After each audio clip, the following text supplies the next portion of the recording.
बहुत स्वागत है जी सारिਆਂ ਦਾ। मैं हाँ सुरिंदर डल्ला और ਸਾਡੇ ਖਾਸ ਪ੍ਰੋਗਰਾਮ E9 ਖਬਰਾਂ ਦੀ ਖਬਰ ਦੇ ਵਿੱਚ ਤੁਹਾਡਾ ਬਹੁਤ ਸਵਾਗਤ ਹੈ। ਔਰ ਖਾਸ ਤੌਰ ਤੇ ਅੱਜ ਸਵਾਗਤ ਹੈ ਸਾਡੇ ਬਹੁਤ ਹੀ ਖਾਸ ਪੱਤਰਕਾਰ ਸਾਥੀ ਮਨਪ੍ਰੀਤ ਰੰਧਾਵਾ ਜੀ ਦਾ। ਰੰਧਾਵਾ ਜੀ ਤੁਹਾਡਾ ਵੀ ਬਹੁਤ ਬਹੁਤ ਸਵਾਗਤ ਹੈ। ਬਹੁਤ ਬਹੁਤ ਧੰਨਵਾਦ ਤੁਹਾਡਾ ਡੱਲਾ ਜੀ। ਸੋ ਮਨਪ੍ਰੀਤ ਰੰਧਾਵਾ ਜੀ ਪੂਰੀ ਦੁਨੀਆ ਜਾਣਦੀ ਹੈ। ਮਨਪ੍ਰੀਤ ਰੰਧਾਵਾ ਜੀ ਨੇ ਬਹੁਤ ਵੱਡਾ ਸਮਾਂ ਪੱਤਰਕਾਰਤਾ ਦੇ ਨਾਲ ਪੰਜਾਬ ਦੀ, ਦੇਸ਼ ਦੀ ਔਰ ਜਿੱਥੇ ਵੀ ਪੰਜਾਬੀ ਵਸਦੇ ਨੇ ਉਸ ਖਿੱਤੇ ਦੀ ਸੇਵਾ ਕੀਤੀ ਹੈ ਪੱਤਰਕਾਰਤਾ ਦੇ ਜ਼ਰੀਏ। ਸੋ ਬੜਾ ਮਾਣ ਮਹਿਸੂਸ ਕਰ ਰਹੇ ਹਾਂ ਅੱਜ ਅਸੀਂ ਇਸ E9 ਦੇ ਪਲੇਟਫਾਰਮਸ ਤੇ ਕਿ ਮਨਪ੍ਰੀਤ ਰੰਧਾਵਾ ਜੀ ਨੇ ਸਾਡਾ ਸੱਦਾ ਕਬੂਲਿਆ ਔਰ ਸਾਡੇ ਨਾਲ ਮਨਪ੍ਰੀਤ ਰੰਧਾਵਾ ਜੀ ਪੰਜਾਬ ਦੀ ਖਾਸ ਤੌਰ ਤੇ ਔਰ ਦੇਸ਼ ਦੀ ਸਿਆਸਤ ਦੇ ਉੱਤੇ ਐਨਾਲਿਸਿਸ ਕਰਿਆ ਕਰਨਗੇ। ਸੋ ਸਾਡਾ ਖਾਸ ਪ੍ਰੋਗਰਾਮ E9 ਖਬਰਾਂ ਦੀ ਖਬਰ ਮੂਲ ਰੂਪ ਦੇ ਵਿੱਚ ਇਹ ਰੰਧਾਵਾ ਜੀ ਦੇ ਉੱਤੇ ਨਿਰਭਰ ਰਿਹਾ ਕਰੇਗਾ। ਮੈਂ ਇਹ ਜ਼ਰੂਰ ਕਹੂੰਗਾ, ਹਾਲਾਂਕਿ ਮੇਰੇ ਜ਼ਿਹਨ ਦੇ ਬਹੁਤ ਸਾਰੇ ਸਵਾਲ ਹੋਇਆ ਕਰਨਗੇ ਔਰ ਉਹਨਾਂ ਸਵਾਲਾਂ ਦੇ ਉੱਤੇ ਮੇਰੀ ਕੋਸ਼ਿਸ਼ ਹੋਣੀ ਹੈ ਕਿ ਮਨਪ੍ਰੀਤ ਜੀ ਟਿੱਪਣੀਆਂ ਕਰਨ ਔਰ ਸਿਆਸਤ ਨੂੰ ਕਿਉਂਕਿ ਬਹੁਤ ਚੰਗੀ ਤਰ੍ਹਾਂ ਸਮਝਦੇ ਨੇ ਔਰ ਮੈਂ ਭਰੋਸਾ ਕਰ ਸਕਦਾ ਮਨਪ੍ਰੀਤ ਜੀ ਦੇ ਵਿਚਾਰਾਂ ਤੇ ਔਰ ਇਹਨਾਂ ਦੇ ਐਨਾਲਿਸਿਸ ਤੇ, ਕਿਉਂਕਿ ਪੰਜਾਬੀ ਹਮੇਸ਼ਾ ਹੀ ਜਿਹੜੇ ਨਿਰਪੱਖ ਪੱਤਰਕਾਰੀ ਹੈ ਉਹਨੂੰ ਪਸੰਦ ਕਰਦੇ ਨੇ। ਸੋ ਬਹੁਤ ਧੰਨਵਾਦ ਇੱਕ ਵਾਰ ਫੇਰ ਮਨਪ੍ਰੀਤ ਜੀ। ਔਰ ਅੱਜ ਦਾ ਸਿਲਸਿਲਾ ਮੈਂ ਸ਼ੁਰੂ ਕਰੂੰਗਾ ਪੰਜਾਬ ਨੂੰ ਲੈ ਕੇ। ਕੀ ਪੰਜਾਬ ਕਦੇ ਚੰਡੀਗੜ੍ਹ ਹਾਸਲ ਕਰ ਸਕੇਗਾ, ਜਾਂ ਇੰਜ ਕਹੀਏ ਕੀ ਕਦੇ ਚੰਡੀਗੜ੍ਹ ਪੰਜਾਬ ਨੂੰ ਮਿਲੇਗਾ, ਜਾਂ ਚੰਡੀਗੜ੍ਹ ਦੇ ਨਾਮ ਦੇ ਉੱਤੇ ਸਾਡੇ ਮੁਲਕ 'ਚ ਸਿਆਸਤ ਹੁੰਦੀ ਰਹੇਗੀ? ਮੈਂ ਕਈ ਵਿਦਵਾਨਾਂ ਦੇ ਨਾਲ ਜਦੋਂ ਗੱਲ ਕਰਦਾ ਉਹ ਕਹਿੰਦੇ ਨੇ ਕਿ ਬੜੇ ਸੰਘਰਸ਼ ਹੋਏ, ਬੜੇ ਮੋਰਚੇ ਲੱਗੇ, ਫੇਰੂਮਾਨ ਸਾਹਿਬ ਦਾ ਜ਼ਿਕਰ ਆਉਂਦਾ ਹੈ, ਫਿਰ ਜਵਾਹਰ ਲਾਲ ਨਹਿਰੂ ਦਾ ਜ਼ਿਕਰ ਆਉਂਦਾ ਹੈ, ਇੰਦਰਾ ਗਾਂਧੀ ਦਾ ਜ਼ਿਕਰ ਆਉਂਦਾ ਹੈ, ਰਾਜੀਵ ਗਾਂਧੀ ਦਾ ਜ਼ਿਕਰ ਆਉਂਦਾ ਹੈ। 70 'ਚ ਕਹਿੰਦੇ ਇੱਕ ਵਾਰ ਇੰਦਰਾ ਗਾਂਧੀ ਨੇ ਕਿਹਾ ਵੀ ਅਸੀਂ ਬਸ ਦੇਣ ਲੱਗੇ ਹਾਂ ਪੰਜਾਬ। ਰਾਜੀਵ ਲੌਂਗੋਵਾਲ ਸਮਝੌਤੇ ਤੋਂ ਬਾਅਦ ਫਿਰ ਆਸ ਬਣੀ ਕਿ ਪੰਜਾਬ ਨੂੰ ਚੰਡੀਗੜ੍ਹ ਮਿਲ ਜੂਗਾ। ਫਿਰ ਦਹਿਸ਼ਤਵਾਦ ਦਾ ਕਾਲਾ ਦੌਰ ਆਉਂਦਾ ਹੈ, ਸਾਰਿਆਂ ਦਾ ਜਿਹੜਾ ਧਿਆਨ ਹੈ ਉਹ ਉਸ ਕਾਲੇ ਦੌਰ ਤੇ ਫੋਕਸ ਹੋ ਜਾਂਦਾ ਹੈ। ਕੇਂਦਰ ਦੀਆਂ ਸਰਕਾਰਾਂ ਵੀ ਪੰਜਾਬ 'ਚ ਕਾਲੇ ਦੌਰ ਨੂੰ ਖਤਮ ਕਰਨ ਬਾਰੇ ਸੋਚਣ ਲੱਗ ਜਾਂਦੀਆਂ ਨੇ, ਪਰ ਉਸ ਦਰਮਿਆਨ ਕਿਸੇ ਨੇ ਇਹ ਨਹੀਂ ਸੋਚਿਆ ਕਿ ਚੰਡੀਗੜ੍ਹ ਪੰਜਾਬ ਨੂੰ ਦੇਣਾ ਹੈ ਤੇ ਕਦੋਂ ਦੇਣਾ ਹੈ। ਉਸ ਤੋਂ ਬਾਅਦ ਦਾ ਦੌਰ ਫਿਰ ਬਦਲਿਆ। ਕਦੇ ਦੇਵ ਗੌੜਾ ਜੀ ਆਏ, ਕਦੇ VP ਸਿੰਘ ਆਏ, ਕਦੇ ਇੰਦਰ ਕੁਮਾਰ ਗੁਜਰਾਲ ਆਏ। ਪ੍ਰਕਾਸ਼ ਸਿੰਘ ਬਾਦਲ ਨੇ ਇੰਦਰ ਕੁਮਾਰ ਗੁਜਰਾਲ ਦਾ ਵੀ ਧੰਨਵਾਦ ਕੀਤਾ।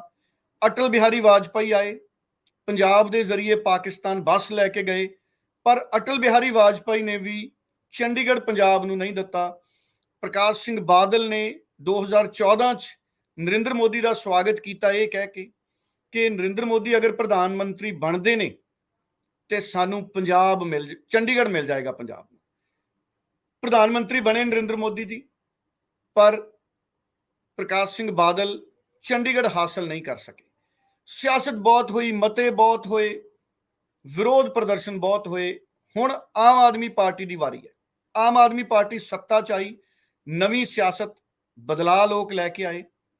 ਆਮ ਆਦਮੀ ਪਾਰਟੀ ਨੇ ਵੀ ਸੈਸ਼ਨ ਕੀਤਾ, ਮਤਾ ਪਾਸ ਕਰਤਾ ਕਿ ਚੰਡੀਗੜ੍ਹ ਸਾਨੂੰ ਮੋੜੋ, ਔਰ ਨਿੰਦਾ ਮਤਾ ਪਾਸ ਕਰਤਾ ਕਿ ਚੰਡੀਗੜ੍ਹ ਨੂੰ ਜਿਹੜੇ ਮੁਲਾਜ਼ਮਾਂ ਨੂੰ ਕੇਂਦਰ ਨੇ ਆਪਣੇ ਦਾਇਰੇ 'ਚ ਲਿਆਂਦਾ ਹੈ ਉਹ ਗਲਤ ਹੈ, ਪੰਜਾਬ ਦੇ ਹੱਕ ਮਾਰੇ ਜਾ ਰਹੇ ਨੇ। ਪਰ ਸਵਾਲ ਹੁਣ ਇਹ ਵੱਡਾ ਹੈ ਕਿ ਚੰਡੀਗੜ੍ਹ ਬਣਾਇਆ ਕਿਸ ਨੇ ਸੀ? ਕਾਂਗਰਸ ਨੇ। ਹੌਲੀ ਹੌਲੀ ਕਾਂਗਰਸ ਤੋਂ ਸਵਾਲ ਪੁੱਛਣੇ ਬੰਦ ਹੋ ਗਏ। ਅੱਜ ਸਥਿਤੀਆਂ ਇਹ ਨੇ ਕਿ ਕੱਲ ਪੰਜਾਬ ਦੀ ਵਿਧਾਨ ਸਭਾ ਦੇ ਵਿੱਚ ਕਾਂਗਰਸ ਦੇ ਲੀਡਰ ਵੀ ਚੰਡੀਗੜ੍ਹ ਲਈ ਭਾਰਤੀ ਜਨਤਾ ਪਾਰਟੀ ਨੂੰ ਜ਼ਿੰਮੇਦਾਰ ਠਹਿਰਾ ਰਹੇ ਨੇ। 1966 'ਚ ਪੰਜਾਬ ਦਾ ਪੁਨਰਗਠਨ ਹੋਇਆ, ਉਸ ਤੋਂ ਬਾਅਦ ਚੰਡੀਗੜ੍ਹ ਬਣਿਆ। ਬੀਜੇਪੀ ਉਦੋਂ ਜੰਮੀ ਨਹੀਂ ਸੀ, ਭਾਰਤੀ ਜਨਤਾ ਪਾਰਟੀ ਤਾਂ 80 ਦੇ ਦਹਾਕੇ 'ਚ ਆਈ, ਪਰ ਹੁਣ ਸਾਰੀ ਜ਼ਿੰਮੇਦਾਰੀ ਸਿਰਫ ਬੀਜੇਪੀ ਦੇ ਸਿਰ ਲਾਈ ਜਾ ਰਹੀ ਹੈ। ਮੈਂ ਬੀਜੇਪੀ ਦਾ ਹਮਾਇਤੀ ਨਹੀਂ, ਪਰ ਦੇਸ਼ ਦੀ ਕੌਮੀ ਪਾਰਟੀ ਹੈ। ਮੈਂ ਸਿਆਸਤ ਨੂੰ ਸਮਝਣ ਦੀ ਕੋਸ਼ਿਸ਼ ਕਰ ਰਿਹਾ। ਰੰਧਾਵਾ ਜੀ, ਤੁਸੀਂ ਸਿਆਸਤ ਨੂੰ ਕਿਵੇਂ ਸਮਝ ਰਹੇ ਹੋ? ਦੇਖੋ ਡੱਲਾ ਜੀ, ਤੁਸੀਂ ਬੜੇ ਵਿਸਤਾਰ ਦੇ ਨਾਲ ਇਸ ਸਾਰੀਆਂ ਗੱਲਾਂ ਕੀਤੀਆਂ, ਇਸ ਦਾ ਪਿਛੋਕੜ ਦੱਸਿਆ, ਹਿਸਟਰੀ ਕੀ ਹੈ, ਇਤਿਹਾਸ ਕੀ ਆ, ਉਸ ਵਿੱਚ ਜਾਣਾ ਵਾਕਿਆ ਤੁਹਾਡੀ ਗੱਲ ਬਿਲਕੁਲ ਠੀਕ ਆ, ਬਹੁਤ ਜ਼ਰੂਰੀ ਹੈ। ਅੱਜ ਜੋ ਵੀ ਇੱਕ ਦੂਸਰੇ ਤੇ ਤੁਹਮਤਾਂ ਲਾਈਆਂ ਜਾ ਰਹੀਆਂ ਨੇ, ਦੋਸ਼ ਮੜੇ ਜਾ ਰਹੇ ਨੇ, ਇਸ ਦਾ ਇਤਿਹਾਸ ਜਿਸ ਤਰ੍ਹਾਂ ਤੁਸੀਂ ਦੱਸਿਆ ਡੱਲਾ ਜੀ ਬਹੁਤ ਪੁਰਾਣਾ। ਤੁਸੀਂ ਦੇਖੋ, ਤੁਸੀਂ 1966 ਦੀ ਗੱਲ ਕੀਤੀ ਹੈ, ਰੀਆਰਗੇਨਾਈਜੇਸ਼ਨ ਜਿਹੜਾ ਐਕਟ ਆ, ਉਸ ਤੋਂ ਬਾਅਦ ਪੰਜਾਬ ਬਣਦਾ, ਹਰਿਆਣਾ ਵੱਖਰਾ ਹੁੰਦਾ, ਲੇਕਿਨ ਉਸ ਤੋਂ ਪਹਿਲਾਂ ਡੱਲਾ ਜੀ 19 ਸਾਲ ਲਗਾਤਾਰ ਜਿੱਦੋਜਹਿਦ ਚੱਲਦੀ ਆ, ਔਰ ਲਗਾਤਾਰ ਧਰਨੇ ਪ੍ਰਦਰਸ਼ਨ ਹੋਏ ਜਾਂਦੇ ਨੇ, ਕੋਸ਼ਿਸ਼ਾਂ ਹੋਈਆਂ, ਲੇਕਿਨ ਚੰਡੀਗੜ੍ਹ ਪੰਜਾਬ ਨੂੰ ਨਹੀਂ ਮਿਲਿਆ। ਜਿਹੜੀ ਤੁਸੀਂ ਗੱਲ ਬਿਲਕੁਲ ਠੀਕ ਕਹੀ ਆ, ਚੰਡੀਗੜ੍ਹ ਜਦੋਂ ਬਣਿਆ, ਚਾਹੇ ਲੀ ਕਾਰਬਿਊਜ਼ਰ ਨੇ ਜਦੋਂ ਬਣਾਇਆ, ਇਹ ਜਿਹੜੇ ਕਿ ਫ੍ਰੈਂਚ ਆਰਕੀਟੈਕਟ ਸੀ, ਰਹਿਣ ਵਾਲੇ ਵੈਸੇ ਉਹ ਸਵਿਟਜ਼ਰਲੈਂਡ ਦੇ ਸੀ, ਉਹਨਾਂ ਨੇ ਜਦੋਂ ਬਣਾਇਆ ਤੇ ਇਹਦੀ ਜਿਹੜੀ ਬੁਨਿਆਦ ਰੱਖੀ ਗਈ ਸੀ ਉਹ ਪੰਜਾਬ ਦੀ ਰਾਜਧਾਨੀ ਨੂੰ ਲੈ ਕੇ ਰੱਖੀ ਗਈ ਸੀ। ਲੇਕਿਨ ਉਸ ਤੋਂ ਬਾਅਦ ਤੁਸੀਂ ਦੇਖੋ ਸਿਆਸਤ ਹੋਈ, ਧਰਮ ਯੁੱਧ ਮੋਰਚੇ ਲੱਗੇ, ਉਸ ਤੋਂ ਬਾਅਦ ਅਨੰਦਪੁਰ ਸਾਹਿਬ ਦਾ ਮਤਾ ਆਇਆ। ਔਰ ਤੁਸੀਂ ਜਿਹੜੀ ਗੱਲ ਕੀਤੀ ਮੈਂ ਉਹਨੂੰ ਵੀ ਥੋੜਾ ਜਿਹਾ ਦੱਸਦਾ। ਮੈਨੂੰ ਯਾਦ ਆ 1966 ਦੇ ਵਿੱਚ ਸੰਤ ਫਤਿਹ ਸਿੰਘ ਹੋਣਾ ਨੇ ਮੋਰਚਾ ਲਾਇਆ ਸੀ। ਸੰਤ ਫਤਿਹ ਸਿੰਘ ਹੋਣਾ ਨੇ ਮਰਨ ਵਰਤ ਦਾ ਮੋਰਚਾ ਲਾਇਆ ਸੀ, ਤੇ ਉਸ ਵਕਤ ਇੰਦਰਾ ਗਾਂਧੀ ਉਹ ਪ੍ਰਾਈਮ ਮਿਨਿਸਟਰ ਸੀ, ਤੇ ਉਹਨਾਂ ਨੇ ਉਹਨਾਂ ਨੂੰ ਮਨਾ ਲਿਆ। ਡੱਲਾ ਜੀ ਉਹ ਕਹਿੰਦੇ ਤੁਸੀਂ ਏਦਾਂ ਕਰੋ, ਆਪਣਾ ਮਰਨ ਵਰਤ ਖਤਮ ਕਰ ਦਿਓ, ਕੋਈ ਗੱਲ ਨਹੀਂ, ਚੰਡੀਗੜ੍ਹ ਅਸੀਂ ਪੰਜਾਬ ਨੂੰ ਟ੍ਰਾਂਸਫਰ ਕਰ ਦਾਂਗੇ। ਲੇਕਿਨ ਹੋਇਆ ਨਹੀਂ। ਇਸ ਗੱਲ ਤੋਂ ਇੱਕ ਹੋਰ ਬੜੇ ਵੱਡੇ ਅਕਾਲੀ ਨੇਤਾ ਦਰਸ਼ਨ ਸਿੰਘ ਫੇਰੂਮਾਨ ਦੀ ਵੀ ਤੁਸੀਂ ਗੱਲ ਕੀਤੀ ਆ। ਤੁਸੀਂ ਦੇਖੋ ਉਹਨਾਂ ਨੇ ਜਾ ਕੇ ਫਿਰ ਉਸ ਤੋਂ ਬਾਅਦ ਮੋਰਚਾ, ਉਹ ਬੜੇ ਥੋੜੇ ਜਿਹੇ ਨਾਰਾਜ਼ ਸੀ। ਉਹ ਕਹਿੰਦੇ ਸੰਤ ਫਤਿਹ ਸਿੰਘ ਹੋਣਾ ਨੂੰ ਨਹੀਂ ਸੀ ਆਪਣਾ ਜਿਹੜਾ ਮਰਨ ਵਰਤਨ ਤੋੜਨਾ ਚਾਹੀਦਾ। ਉਹ 74 ਦਿਨ ਲਗਾਤਾਰ 74 ਡੇਜ਼ ਮਰਨ ਵਰਤ ਤੇ ਰਹਿੰਦੇ ਨੇ ਡੱਲਾ ਜੀ। ਔਰ 1969 ਦੇ ਵਿੱਚ ਉਹਨਾਂ ਦਾ ਉਸੇ ਮਰਨ ਵਰਤ ਕਰਕੇ, ਜਦੋਂ ਉਹ ਚਾਹੁੰਦੇ ਸੀ ਕਿ ਜਿਹੜੇ ਪੰਜਾਬੀ ਬੋਲਦੇ ਇਲਾਕੇ ਆ ਉਹ ਚੰਡੀਗੜ੍ਹ ਨੂੰ ਟ੍ਰਾਂਸਫਰ ਹੋ ਜਾਣ, ਇਸੇ ਤਰ੍ਹਾਂ ਜਿਹੜਾ ਚੰਡੀਗੜ੍ਹ ਆ ਬਤੌਰ ਰਾਜਧਾਨੀ ਉਹ ਪੰਜਾਬ ਨੂੰ ਟ੍ਰਾਂਸਫਰ ਹੋਵੇ, ਉਹ 74 ਦਿਨਾਂ ਦੇ ਬਾਅਦ ਉਹਨਾਂ ਦਾ ਵੀ ਦੇਹਾਂਤ ਹੋ ਜਾਂਦਾ। ਉਸ ਤੋਂ ਬਾਅਦ ਆਪਾਂ ਨੂੰ ਇਹ ਵੀ ਪਤਾ ਕਿ ਸ਼੍ਰੋਮਣੀ ਅਕਾਲੀ ਦਲ ਬਤੌਰ ਖੇਤਰੀ ਪਾਰਟੀ ਦੇ ਇਹਨਾਂ ਨੇ ਵੀ ਬਹੁਤ ਜਿੱਦੋਜਹਿਦ ਕੀਤੀ ਆ। ਲੇਕਿਨ ਇਹ ਗੱਲ ਵੀ ਤੁਹਾਡੀ ਬਿਲਕੁਲ ਠੀਕ ਹੈ, ਕੇਂਦਰ ਦੇ ਵਿੱਚ ਬਹੁਤ ਵਾਰੀ ਇਸ ਤਰ੍ਹਾਂ ਹੋਇਆ, ਜਦੋਂ ਸਾਡੇ ਇੱਥੇ ਪੰਜਾਬ ਦੇ ਵਿੱਚ ਸ਼੍ਰੋਮਣੀ ਅਕਾਲੀ ਦਲ ਤੇ ਭਾਜਪਾ ਦੀ ਸਰਕਾਰ ਸੀ ਤੇ ਕੇਂਦਰ ਦੇ ਵਿੱਚ ਵੀ ਭਾਜਪਾ ਦੀ ਸਰਕਾਰ ਸੀ, ਉਹ ਇੱਕ ਇਹੋ ਜਿਹਾ ਮੌਕਾ ਹੁੰਦਾ ਸੀ ਜਿਸ ਵਕਤ ਸ਼੍ਰੋਮਣੀ ਅਕਾਲੀ ਦਲ ਤੇ ਭਾਜਪਾ ਜ਼ੋਰ ਪਾ ਸਕਦੇ ਸੀ ਕਿ ਚੰਡੀਗੜ੍ਹ ਜਿਹੜਾ ਟ੍ਰਾਂਸਫਰ ਹੋਣਾ ਚਾਹੀਦਾ। ਕਾਂਗਰਸ ਦੀ ਤਾਂ ਖੈਰ ਗੱਲ ਛੱਡੋ, ਕਾਂਗਰਸ ਦੀ ਗੱਲ ਤੁਸੀਂ ਬਿਲਕੁਲ ਠੀਕ ਕੀਤੀ ਆ। ਕਾਂਗਰਸ ਨੇ ਬਹੁਤ ਵਾਰੀ ਰਾਜਨੀਤੀ ਕੀਤੀ ਹੈ। ਕਾਂਗਰਸ ਨੇ ਜਿਸ ਸ਼ਿੱਦਤ ਦੇ ਨਾਲ, ਜਿਸ ਮਿਹਨਤ ਦੇ ਨਾਲ, ਜਾਂ ਜਿਸ ਤਰ੍ਹਾਂ ਅੱਗੇ ਹੋ ਕੇ ਇਹਨੂੰ ਵਾਪਸ ਲਿਆਉਣਾ ਚਾਹੀਦਾ ਸੀ ਚੰਡੀਗੜ੍ਹ ਨੂੰ, ਜਾਂ ਮਿਲਣਾ ਚਾਹੀਦਾ ਸੀ, ਉਹ ਤਾਂ ਨਹੀਂ ਹੋਇਆ। ਲੇਕਿਨ ਖੇਤਰੀ ਪਾਰਟੀ ਜਿਹੜੀ ਸ਼੍ਰੋਮਣੀ ਅਕਾਲੀ ਦਲ ਹਮੇਸ਼ਾ ਕੇਂਦਰ ਦੇ ਖਿਲਾਫ ਖੜੀ, ਉਹਨੇ ਵੀ ਨਹੀਂ ਇਹ ਕੋਸ਼ਿਸ਼ ਕੀਤੀ। ਔਰ ਅੱਜ ਸਮਾਂ ਦੇਖੋ ਡੱਲਾ ਜੀ, ਉਹ ਆ ਗਿਆ ਜਦੋਂ ਕੇਂਦਰ ਨੇ ਰੂਲ ਬਦਲਣੇ ਸ਼ੁਰੂ ਕਰਤੇ। ਕੇਂਦਰ ਕਹਿੰਦਾ, ਹਾਲਾਂਕਿ ਅੱਜ ਮੈਂ ਦੇਖਿਆ ਅਸ਼ਵਨੀ ਸ਼ਰਮਾ ਜੀ ਵਿਧਾਨ ਸਭਾ ਦੇ ਵਿੱਚ ਕਹਿ ਰਹੇ ਸੀ ਕਿ ਇਹ ਜਿਹੜੇ ਕੇਂਦਰ ਦੇ ਰੂਲ ਆ ਚੰਡੀਗੜ੍ਹ ਤੇ, ਇਹ ਤਾਂ 1985 ਦੇ ਵਿੱਚ ਵੀ ਲਾਗੂ ਹੁੰਦੇ ਸੀ। 1985 ਦੇ ਵਿੱਚ ਮੈਨੂੰ ਇਹ ਵੀ ਯਾਦ ਆ ਗਿਆ, ਜਦੋਂ ਰਾਜੀਵ ਗਾਂਧੀ ਤੇ ਸੰਤ ਹਰਚੰਦ ਸਿੰਘ ਲੌਂਗੋਵਾਲ ਹੋਣਾ ਦੇ ਵਿੱਚ ਜਿਹੜਾ ਅਕੋਰਡ ਹੋਇਆ। ਦੇਖੋ ਡੱਲਾ ਜੀ, ਉਸ ਵਕਤ 1986 26 ਜਨਵਰੀ 1986 ਵਾਲੇ ਦਿਨ ਉਹਨਾਂ ਨੇ ਟ੍ਰਾਂਸਫਰ ਕਰਨਾ ਸੀ। ਐਨ ਮੌਕੇ ਕੀ ਹੋਇਆ ਕਿ ਜਿਹੜਾ ਘਟਨਾ ਵਾਪਰੀ ਕਿ ਉਹ ਟ੍ਰਾਂਸਫਰ ਨਹੀਂ ਹੋ ਸਕਿਆ। ਸੋ ਬਾਰ-ਬਾਰ ਆਪਾਂ ਨੂੰ ਇਤਿਹਾਸ ਦਾ ਸਹਾਰਾ ਲੈਣਾ ਪੈਂਦਾ, ਦੱਸਣਾ ਪੈਂਦਾ। ਔਰ ਅੱਜ ਮੈਂ ਉਹੀ ਗੱਲ ਫੇਰ ਕਹਿ ਰਿਹਾ ਕਿ ਅੱਜ ਚਾਹੇ ਭਾਖੜਾ ਬਿਆਸ ਮੈਨੇਜਮੈਂਟ ਬੋਰਡ ਦੀ ਗੱਲ ਹੋਵੇ, ਜਿੱਥੇ ਸਾਡੇ, ਤੁਹਾਨੂੰ ਇਹ ਪਤਾ ਹੈ ਆਪਾਂ ਨੂੰ ਸਾਰਿਆਂ ਨੂੰ, ਕਿ ਸਾਡਾ ਜਿਹੜਾ ਰੈਪਰੈਜ਼ੈਂਟੇਸ਼ਨ ਸੀ ਪੰਜਾਬ ਦੀ ਬਤੌਰ ਮੈਂਬਰ ਪਾਵਰ, ਤੇ ਇਸੇ ਤਰ੍ਹਾਂ ਹਰਿਆਣਾ ਬਤੌਰ ਮੈਂਬਰ ਇਰੀਗੇਸ਼ਨ, ਉਹ ਲਾਜ਼ਮੀ ਸੀ, ਕੰਪਲਸਰੀ ਸੀ। ਲੇਕਿਨ 23 ਫਰਵਰੀ ਨੂੰ ਇੱਕ ਨੋਟੀਫਿਕੇਸ਼ਨ ਰਾਹੀਂ ਉਹ ਸਾਰੇ ਰੂਲ ਜਿਹੜੇ ਆ ਉਹ ਬਦਲ ਦਿੱਤੇ ਜਾਂਦੇ ਆ। ਇਸੇ ਤਰ੍ਹਾਂ ਜਿਹੜੇ ਡੈਮਸ ਨੇ ਪੰਜਾਬ ਦੇ, ਜਿਹੜਾ ਡੈਮ ਸੇਫਟੀ ਐਕਟ ਇੱਕ ਲੈ ਕੇ ਜਾਂਦਾ 2019 ਦੇ ਵਿੱਚ ਲੈ ਕੇ ਆਂਦਾ ਸੀ ਭਾਰਤ ਸਰਕਾਰ ਨੇ, ਉੱਥੇ ਜਿੱਥੇ ਪੰਜਾਬ ਪੁਲਿਸ ਲੱਗਦੀ ਸੀ ਜਾਂ ਹਿਮਾਚਲ ਪ੍ਰਦੇਸ਼ ਦੀ ਪੁਲਿਸ ਲੱਗਦੀ ਸੀ, ਉੱਥੇ ਹੁਣ ਜਿਹੜੀ ਸੈਂਟਰਲ ਇੰਡਸਟਰੀਅਲ ਸਿਕਿਉਰਿਟੀ ਫੋਰਸ ਲਾਉਣ ਦੀ ਗੱਲ ਕਹੀ ਜਾ ਰਹੀ ਹੈ। ਸੋ ਬਹੁਤ ਸਾਰੀਆਂ ਚੀਜ਼ਾਂ ਨੇ। ਇਸੇ ਤਰ੍ਹਾਂ ਪਿਛਲੇ ਦਿਨਾਂ ਦੇ ਵਿੱਚ ਇੱਕ ਹੋਰ ਮਾਮਲਾ ਵੀ ਆਇਆ, ਮੈਂ ਉਹ ਵੀ ਤੁਹਾਨੂੰ ਦੱਸ ਦੇਣਾ, ਸਿਟਕੋ ਦਾ। ਆਮ ਤੌਰ ਤੇ ਡੱਲਾ ਜੀ ਤੁਹਾਨੂੰ ਤਾਂ ਪਤਾ ਹੀ ਹੈ, ਸਿਟਕੋ ਦੇ ਜਿਹੜੇ ਐਮਡੀ ਸੀ ਉਹ ਪੰਜਾਬ ਕੇਡਰ ਤੋਂ ਲੱਗਦੇ ਸੀਗੇ, ਟੂਰਿਜ਼ਮ ਕਾਰਪੋਰੇਸ਼ਨ ਦਾ ਇਹ ਮਹਿਕਮਾ। ਉਹਦੇ ਵਿੱਚ ਖੈਰ ਇਹ ਗੱਲ ਹੋਈ ਆ, ਉਹ ਚੰਡੀਗੜ੍ਹ ਪ੍ਰਸ਼ਾਸਨ ਇਹ ਕਹਿੰਦਾ ਕਿ ਪੰਜਾਬ ਨੂੰ ਅਸੀਂ ਬਾਰ-ਬਾਰ ਕਿਹਾ ਕਿ ਆਪਣਾ ਪੈਨਲ ਭੇਜੋ, ਪਰ ਇਹਨਾਂ ਨੇ ਪੈਨਲ ਨਹੀਂ ਭੇਜਿਆ। 8 ਰਿਮਾਈਂਡਰ ਭੇਜੇ, ਕਹਿੰਦੇ 8 ਰਿਮਾਈਂਡਰ ਭੇਜੇ। ਬਿਲਕੁਲ ਤੁਹਾਡੀ ਗੱਲ ਠੀਕ ਆ। 8 ਰਿਮਾਈਂਡਰ ਤੋਂ ਬਾਅਦ ਹੁਣ ਦੱਸੋ, ਇਹ ਜਾਂ ਤਾਂ ਪੰਜਾਬ ਸਰਕਾਰ ਦੀ ਜਾਂ ਇੱਥੋਂ ਦੀਆਂ ਗਲਤੀਆਂ ਨੇ। ਸੋ ਆਪਸ ਦੇ ਵਿੱਚ ਦੂਸ਼ਣਬਾਜ਼ੀਆਂ ਲੱਗ ਰਹੀਆਂ ਨੇ। ਤੇ ਹੁਣ ਜਿਹੜਾ ਰੌਲਾ ਪਿਆ 27 ਮਾਰਚ ਨੂੰ, ਜਦੋਂ ਅਮਿਤ ਸ਼ਾਹ ਆਉਂਦੇ ਨੇ ਚੰਡੀਗੜ੍ਹ ਦੇ ਵਿੱਚ, ਐਲਾਨ ਕਰਦੇ ਨੇ ਕਿ ਇੱਥੇ ਸਰਵਿਸ ਰੂਲ ਜਿਹੜੇ ਆ ਉਹ ਸੈਂਟਰ ਦੇ ਲਾਗੂ ਹੋਣਗੇ। ਉਸ ਤੋਂ ਬਾਅਦ ਇਹ ਰੌਲਾ, ਇਹ ਜਿਹੜਾ ਮੁੱਦਾ ਉਹ ਮੁੱਕ ਜਾਂਦਾ। ਔਰ ਇਸੇ ਕਰਕੇ ਜਿਹੜਾ ਅੱਜ ਦਾ ਜਿਹੜਾ ਸੈਸ਼ਨ ਆ, ਸਪੈਸ਼ਲ ਸੈਸ਼ਨ, ਉਹ ਇੱਕ ਦਿਨ ਦਾ ਬੁਲਾਇਆ ਗਿਆ। ਅੱਗੇ ਆਪਾਂ ਗੱਲ ਕਰਾਂਗੇ ਅੱਜ ਸੈਸ਼ਨ ਦੇ ਵਿੱਚ ਹੋਇਆ ਕੀ, ਜਦੋਂ ਤੁਸੀਂ ਉਸ ਤੇ ਸਵਾਲ ਕਰੋਗੇ। ਬਿਲਕੁਲ ਬਿਲਕੁਲ ਬਿਲਕੁਲ। ਸੋ ਮੈਂ ਦੇਖਿਆ ਧੋਖੇ ਪੰਜਾਬ ਦੇ ਨਾਲ ਬਹੁਤ ਹੋਏ ਨੇ। ਇਤਿਹਾਸ ਗਵਾਹ ਹੈ ਕਿ ਪੰਜਾਬ ਨੇ ਬਹੁਤ ਧੋਖੇ ਸਹੇ ਨੇ, ਔਰ ਇਹਦੇ ਬਾਵਜੂਦ ਪੰਜਾਬ ਨੇ ਭਲਾ ਵੀ ਬਹੁਤ ਕੀਤਾ ਦੁਨੀਆ ਦਾ। ਔਰ ਧੋਖੇ ਪੰਜਾਬ ਦੇ ਕਈ ਜੁਝਾਰੂ ਲੀਡਰਾਂ ਨਾਲ ਵੀ ਹੋਏ ਨੇ, ਜਿਨ੍ਹਾਂ ਨੇ ਪਹਿਲੀ ਵਾਰੀ ਚੰਡੀਗੜ੍ਹ ਲਈ ਵਰਤ ਰੱਖਿਆ ਸੀ, ਭੁੱਖ ਹੜਤਾਲ ਰੱਖਿਆ ਸੀ। ਉਹ ਵੀ ਚਰਚਾਵਾਂ ਸੀ, ਕਹਿੰਦੇ ਉਹ ਧੋਖੇ ਨਾਲ ਹੀ, ਕਨਫਿਊਜ਼ਨ ਕਰਕੇ ਹੀ ਉਹਨਾਂ ਦਾ ਤੁੜਵਾਇਆ ਗਿਆ ਸੀ। ਬਾਅਦ ਚ ਇੰਦਰਾ ਗਾਂਧੀ ਉਹਨਾਂ ਨੇ ਵੀ ਆਪਣਾ ਬਿਆਨ ਬਦਲ ਲਿਆ।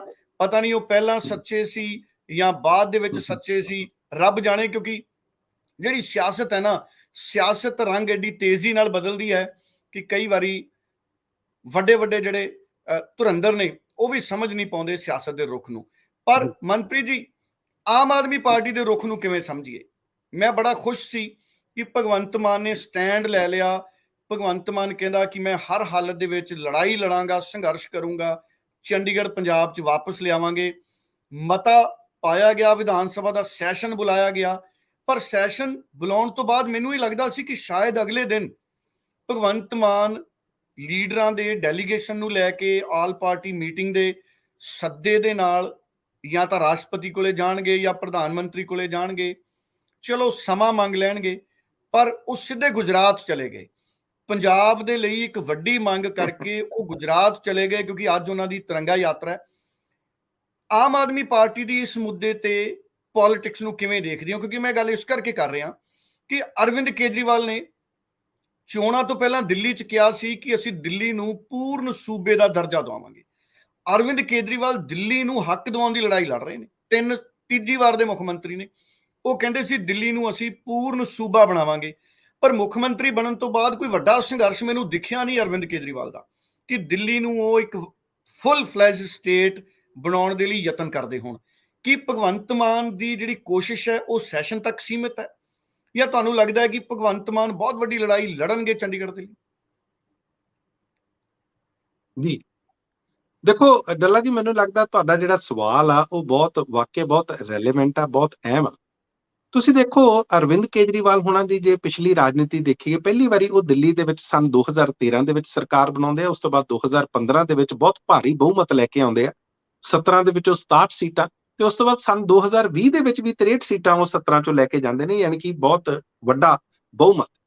ਲੇਕਿਨ ਜਿਉਂ-ਜਿਉਂ ਆਪਣੀ ਉਹਨਾਂ ਦੀ ਰਾਜਨੀਤੀ ਅੱਗੇ ਵੱਧਦੀ ਆ, ਉਹੀ ਪਾਰਟੀ ਜਿਹੜੀ ਕਹਿੰਦੀ ਸੀ ਕਿ ਅਸੀਂ ਦਿੱਲੀ ਨੂੰ ਪੂਰਨ ਰਾਜ ਦਿਵਾਵਾਂਗੇ, ਸੂਬਾ ਬਣਾਵਾਂਗੇ, ਕਿਤੇ ਨਾ ਕਿਤੇ ਆਪਣਾ ਇਹ ਜਿਹੜਾ ਵਾਅਦਾ ਕੀਤਾ ਹੁੰਦਾ ਜਾਂ ਦਾਵਾ, ਉਹ ਕਿਤੇ ਨਾ ਕਿਤੇ ਪਿੱਛੇ ਛੱਡ ਦਿੰਦੀ ਆ।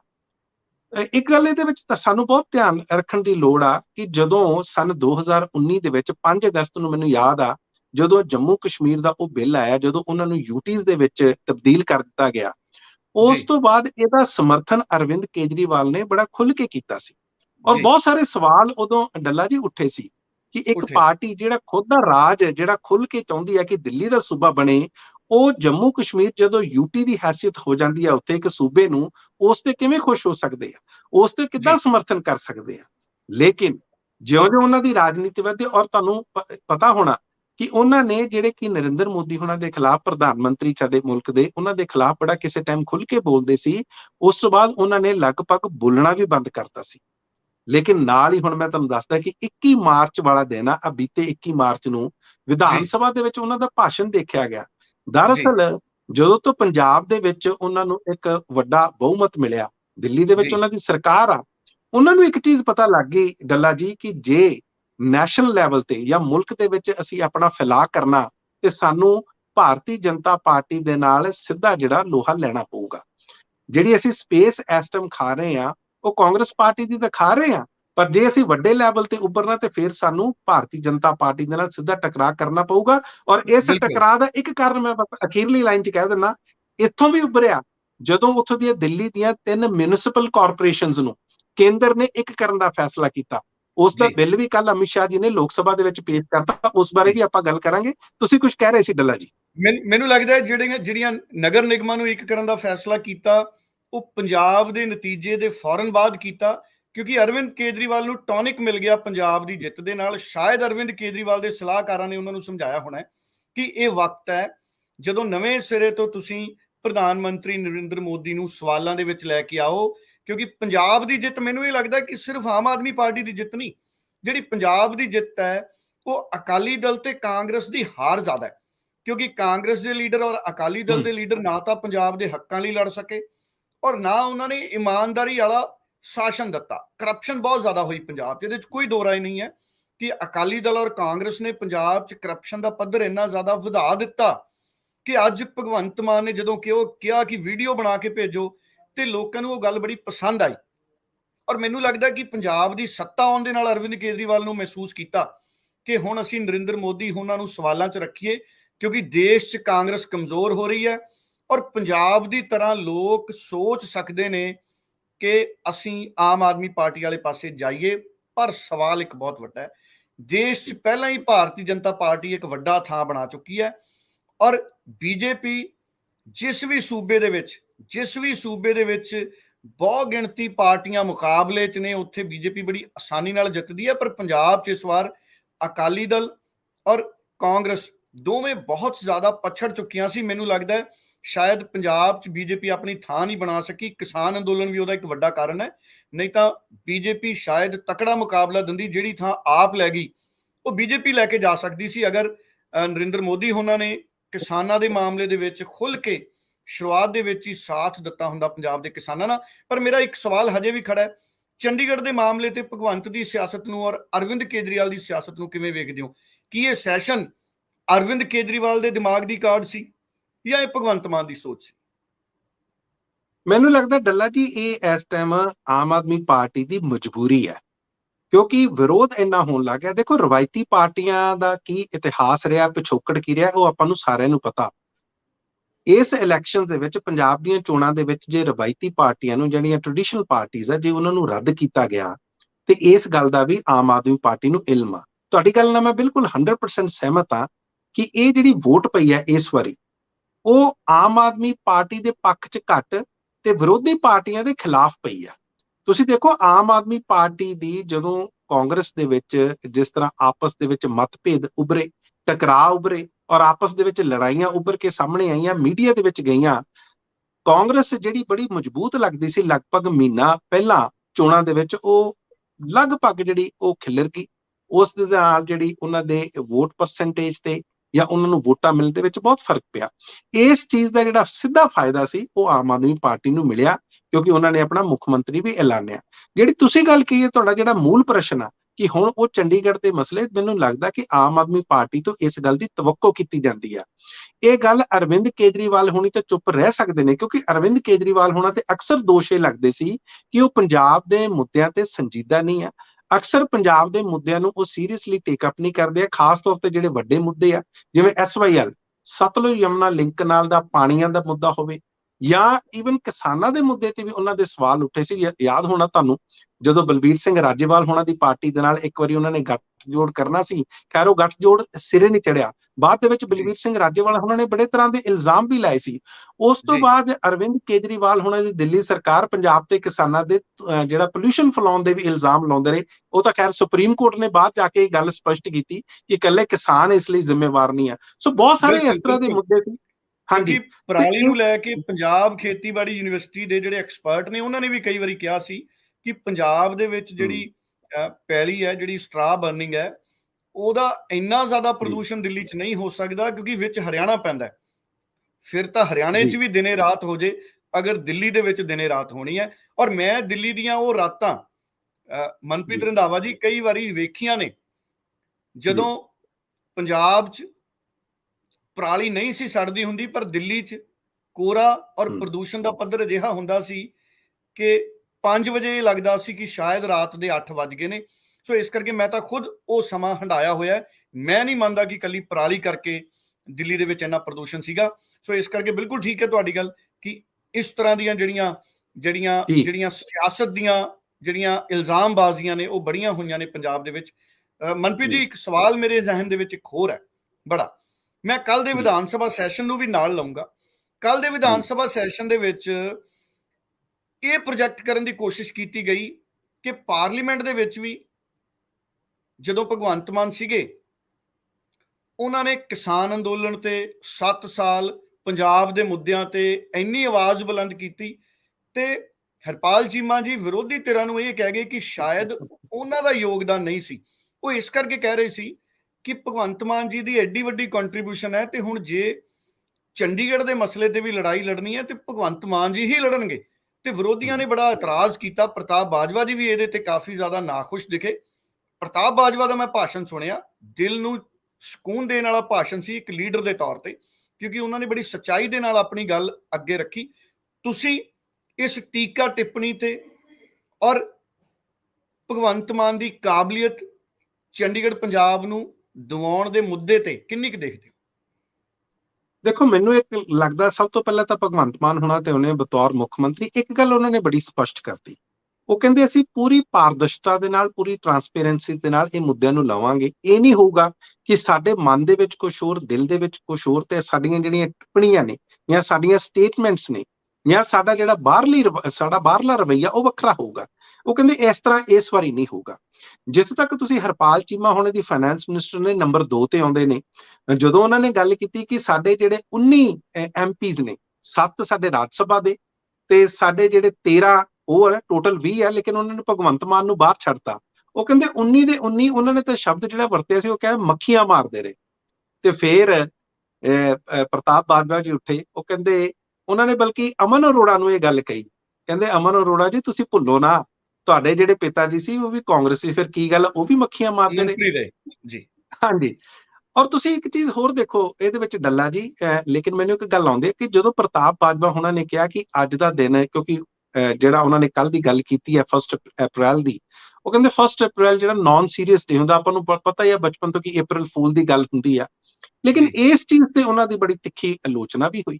ਭਗਵੰਤ ਮਾਨ ਉਹਨਾਂ ਨੇ ਕਿਹਾ, ਉਹ ਕਹਿੰਦੇ ਨਾਨ ਸੀਰੀਅਸ ਨਹੀਂ ਆ, ਅਸੀਂ ਇਸ ਮੁੱਦੇ ਨੂੰ ਬੜੇ ਸੀਰੀਅਸਲੀ ਲੈ ਕੇ ਆਏ ਆ। ਦੇਖੋ, ਜਿਹੜਾ ਤੁਹਾਡਾ ਮੂਲ ਸਵਾਲ ਹੈ ਨਾ ਡੱਲਾ ਜੀ, ਕਿ ਕਿੰਨੇ ਕੁ ਸੀਰੀਅਸ ਹੋਣਗੇ, ਮੈਨੂੰ ਲੱਗਦਾ ਤੁਹਾਨੂੰ ਯਾਦ ਹੋਣਾ ਜਦੋਂ ਕਿਸਾਨਾਂ ਦਾ ਅੰਦੋਲਨ ਚੱਲ ਰਿਹਾ ਸੀ, ਬਹੁਤ ਸਾਰੇ ਕਿਸਾਨ ਆਗੂਆਂ ਤੇ ਥੋੜੇ ਜਿਹੇ ਕਿੰਤੂ ਪਰੰਤੂ ਉੱਠਦੇ ਸੀ, ਸ਼ੱਕ ਸ਼ੁਬੇ ਹੁੰਦੇ ਸੀ, ਲੇਕਿਨ ਲੋਕਾਂ ਦਾ ਪ੍ਰੈਸ਼ਰ ਇੰਨਾ ਸੀ ਕਿ ਜੇ ਤੁਸੀਂ ਖੇਤੀ ਕਾਨੂੰਨ ਰੱਦ ਕਰਾ ਕੇ ਬਗੈਰ ਵਾਪਸ ਆਉਨੇ ਹੋ ਤੇ ਜਨਤਾ ਨੇ ਤੁਹਾਨੂੰ ਉਸ ਹਿਸਾਬ ਨਾਲ ਸਵਾਗਤ ਨਹੀਂ ਕਰਨਾ, ਜਨਤਾ ਨੇ ਤੁਹਾਡੀ ਆਲੋਚਨਾ ਕਰਨੀ। ਸੋ ਪ੍ਰੈਸ਼ਰ ਇੰਨਾ ਸੀ ਕਿ ਉਹਨਾਂ ਨੂੰ ਲਗਾਤਾਰ ਉੱਥੇ ਬਣੇ ਰਹਿਣਾ ਪਿਆ। ਹਾਲਾਂਕਿ ਉਸ ਦੌਰਾਨ 700 ਤੋਂ ਵੀ ਵੱਧ, ਆਪਾਂ ਨੂੰ ਸਾਰਿਆਂ ਨੂੰ ਪਤਾ, ਕਿਸਾਨਾਂ ਦੀਆਂ ਮੌਤਾਂ ਵੀ ਹੋਈਆਂ, ਜਿਹਦਾ ਕਿ ਮੁਆਵਜ਼ਾ ਅੱਜ ਤੱਕ ਮੰਗਿਆ ਜਾ ਰਿਹਾ। ਲੇਕਿਨ ਇਸੇ ਤਰ੍ਹਾਂ ਦਾ ਪ੍ਰੈਸ਼ਰ ਹੁਣ ਆਮ ਆਦਮੀ ਪਾਰਟੀ ਤੇ ਆ। ਆਮ ਆਦਮੀ ਪਾਰਟੀ ਨੂੰ, ਜਿਸ ਤਰ੍ਹਾਂ ਅਰਵਿੰਦ ਕੇਜਰੀਵਾਲ ਉਹਨਾਂ ਨੇ ਉਦੋਂ ਸੰਬੋਧਨ ਕਰਦੇ ਹੋਏ ਐਮਐਲਏਜ਼ ਨੂੰ ਕਿਹਾ ਸੀ, ਪਰਫਾਰਮ ਔਰ ਪੈਰਿਸ਼, ਉਹਨਾਂ ਨੂੰ ਪਰਫਾਰਮ ਕਰਨਾ ਹੀ ਪੈਣਾ। ਆਸਾਂ ਉਮੀਦਾਂ ਲੋਕਾਂ ਦੀਆਂ ਇੰਨੀਆਂ, ਚਾਹੇ ਉਹ ਚੰਡੀਗੜ੍ਹ ਦੇ ਮੁੱਦੇ ਤੇ ਹੋ ਸਕਦਾ ਉਹ ਇਸ ਹਿਸਾਬ ਨਾਲ ਨਾ ਵੀ ਸੋਚਦੇ ਹੋਣਗੇ, ਲੇਕਿਨ ਲੋਕਾਂ ਦਾ ਪ੍ਰੈਸ਼ਰ, ਵਿਰੋਧੀ ਧਿਰਾਂ ਦਾ ਜਿਹੜਾ ਪ੍ਰੈਸ਼ਰ ਆ ਉਹ ਬਹੁਤ ਰਹੇਗਾ। ਪਰ ਤੁਸੀਂ ਇੱਕ ਗੱਲ ਦੇਖੋ, ਅੱਜ ਚਾਹੇ ਉਹ ਕਾਂਗਰਸ ਪਾਰਟੀ ਸੀ, ਚਾਹੇ ਉਹ ਸ਼੍ਰੋਮਣੀ ਅਕਾਲੀ ਦਲ ਸੀ, ਹਾਂ ਭਾਰਤੀ ਜਨਤਾ ਪਾਰਟੀ ਦੀ ਆਪਾਂ ਗੱਲ ਅਲੱਗ ਕਰ ਸਕਦੇ ਹਾਂ, ਇਹਨਾਂ ਸਾਰੀਆਂ ਪਾਰਟੀਆਂ ਨੇ ਯੂਨੈਨਿਮਸਲੀ ਜਿਹੜਾ ਆਮ ਆਦਮੀ ਪਾਰਟੀ ਨੂੰ ਸਪੋਰਟ ਕੀਤੀ। ਉਹਨਾਂ ਨੇ ਕਿਹਾ ਤੁਸੀਂ ਪ੍ਰਧਾਨ ਮੰਤਰੀ ਕੋਲੇ ਜਾਣਾ ਚਾਹੁੰਦੇ ਹੋ, ਅਸੀਂ ਤੁਹਾਡੇ ਨਾਲ ਆ। ਤੁਸੀਂ ਰਾਸ਼ਟਰਪਤੀ ਨੂੰ ਮਿਲਣਾ ਚਾਹੁੰਦੇ ਹੋ, ਗ੍ਰਹਿ ਮੰਤਰੀ ਅਮਿਤ ਸ਼ਾਹ ਨੂੰ ਮਿਲਣਾ ਚਾਹੁੰਦੇ ਹੋ, ਸਾਰਿਆਂ ਨੂੰ ਮਿਲੋ। ਔਰ ਜੇ ਸੁਖਪਾਲ ਖਹਿਰਾ ਨੇ ਤਾਂ ਇੱਥੋਂ ਤੱਕ ਕਿਹਾ ਸੀ ਕਿ ਜੇ ਤੁਸੀਂ ਸੁਪਰੀਮ ਕੋਰਟ ਦਾ ਰਾਸਤਾ ਵੀ ਇਖਤਿਆਰ ਕਰੋਗੇ, ਅਸੀਂ ਤੁਹਾਡੇ ਨਾਲ ਬਿਲਕੁਲ ਨਾਲ ਆ। ਤੁਸੀਂ ਪਾਰਲੀਮੈਂਟ ਦੇ ਬਾਹਰ ਧਰਨੇ ਦੇਣੇ ਆ, ਅਸੀਂ ਹਰ ਚੀਜ਼ ਨਾਲ ਤੁਹਾਡੇ ਨਾਲ ਆ, ਪਰ ਇਹਨੂੰ ਚੰਗੀ ਤਰ੍ਹਾਂ ਲੜੋ। ਤੁਸੀਂ ਬੜੀ ਵਧੀਆ ਗੱਲ ਕੀਤੀ ਆ ਕਿ ਜਦੋਂ ਭਗਵੰਤ ਮਾਨ ਹੋਣਾ ਨੂੰ ਜਾ ਕੇ ਪਾਰਲੀਮੈਂਟ ਦੇ ਵਿੱਚ ਜਾਂ ਪ੍ਰਧਾਨ ਮੰਤਰੀ ਹੋਣਾ ਤੋਂ ਸਮੇਂ ਲੈ ਕੇ ਉਹਨਾਂ ਨੂੰ ਮਿਲਣ ਦੀ ਗੱਲ ਸੀ, ਉਹ ਗੁਜਰਾਤ ਚਲੇ ਜਾਂਦੇ ਆ। ਖੈਰ, ਗੁਜਰਾਤ ਤੋਂ ਜਾ ਸਕਦੇ ਆ ਕਿ ਇਸ ਦੌਰਾਨ ਇਸ ਮੁੱਦੇ ਨੂੰ, ਕਿਉਂਕਿ ਆਪਾਂ ਨੂੰ ਇੱਕ ਚੀਜ਼ ਡੱਲਾ ਜੀ ਬਿਲਕੁਲ ਚੰਗੀ ਤਰ੍ਹਾਂ ਪਤਾ ਕਿ ਜਿਹੜੇ ਰੈਜ਼ੋਲੂਸ਼ਨਸ ਹੁੰਦੇ ਆ, ਇਹਨਾਂ ਦਾ ਅਲਟੀਮੇਟਲੀ ਬਹੁਤ ਜ਼ਿਆਦਾ, ਇਹ ਪੋਲੀਟੀਕਲੀ ਤਾਂ ਬਹੁਤ ਵਧੀਆ ਹੋ ਸਕਦੇ ਆ, ਲੇਕਿਨ ਟੈਕਨੀਕਲੀ ਜਾਂ ਕਾਨੂੰਨੀ ਤੌਰ ਤੇ ਇਹਦਾ ਕੋਈ ਬਹੁਤ ਜ਼ਿਆਦਾ ਅਸਰ ਵੇਖਿਆ ਨਹੀਂ ਜਾਂਦਾ। ਆਮ ਤੌਰ ਤੇ ਕੇਂਦਰ ਦੀ ਸਰਕਾਰ। ਪਰ ਮੇਰਾ ਇਹ ਮੰਨਣਾ ਹੈ ਕਿ ਵਿਧਾਨ ਸਭਾ ਦੇ ਜਿਹੜੇ ਰੈਜ਼ੋਲੂਸ਼ਨ ਨੇ ਉਹਨਾਂ ਦਾ ਅਸਰ ਹੋਣਾ ਚਾਹੀਦਾ ਹੈ। ਕਿਸੇ ਵਿਧਾਨ ਸਭਾ ਦੇ ਵਿੱਚ ਅਗਰ ਕੋਈ ਰੈਜ਼ੋਲੂਸ਼ਨ ਆਉਂਦਾ ਹੈ ਤਾਂ ਇਹ ਮੰਨਿਆ ਜਾਣਾ ਚਾਹੀਦਾ ਹੈ ਕਿ ਉਸ ਸੂਬੇ ਦੇ ਲੋਕਾਂ ਦੀ ਸੋਚ ਮੁਤਾਬਕ ਵਿਧਾਨ ਸਭਾ ਉਹ ਰੈਜ਼ੋਲੂਸ਼ਨ ਲੈ ਕੇ ਆਈ ਹੈ। ਔਰ ਮੈਂ ਇੱਕ ਤਕਨੀਕੀ ਜੀ ਗੱਲ ਕਰਨੀ ਚਾਹੂੰਗਾ, ਚੰਡੀਗੜ੍ਹ ਕੀ ਕਦੀ ਪੰਜਾਬ ਨੂੰ ਮਿਲ ਸਕਦਾ ਹੈ?